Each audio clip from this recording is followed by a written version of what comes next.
Amaravati morning news.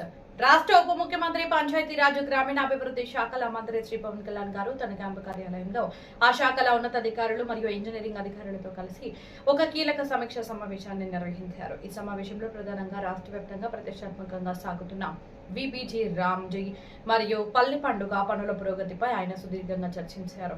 ప్రస్తుతం వివిధ గ్రామాల్లో పనులు ఏ దశల్లో ఉన్నాయనే వివరాలను అధికారులు నివేదికల ద్వారా ఉప ముఖ్యమంత్రికి కూలకషంగా వివరించారు.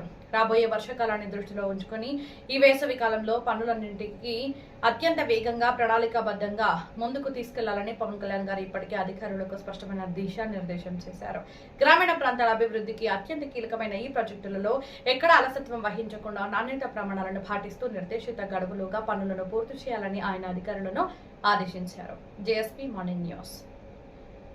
Amaravati morning news. మత్స్యకారుల సంక్షేమానికి మొదటి నుంచి తెలుగుదేశం పార్టీ పెద్దపీట వేస్తూ ఎల్లప్పుడూ వారికి అండగా నిలిచిందని కూటమి ప్రజాప్రభుత్వం స్పష్టం చేసింది.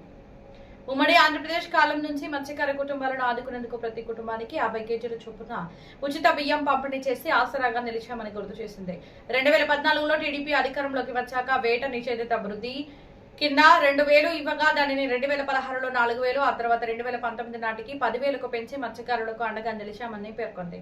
అయితే గత 5 ఏళ్ల ప్రభుత్వ హయాంలో అదే 10,000 వృత్తిని కొనసాగించారే తప్ప కనీసం 1 రూపాయి కూడా పెంచలేదని విమర్శించింది. ఇప్పుడు మళ్లీ రాష్ట్రంలో కూటమి ప్రజాప్రభుత్వం అధికారంలోకి వచ్చిన వెంటనే మత్స్యకారుల కష్టాలను గుర్తించి వారి ఆర్థిక ఎదుగుదలను తోడ్పాటును అందించేలా వేట నిషేధ వృత్తిని ఏకంగా 20,000కు పెంచి భారీ ఆర్థిక సాయాన్ని అందిస్తూ మత్స్యకార కుటుంబాల్లో కొత్త వెలుగులు నింపుతోందని వెల్లడించింది.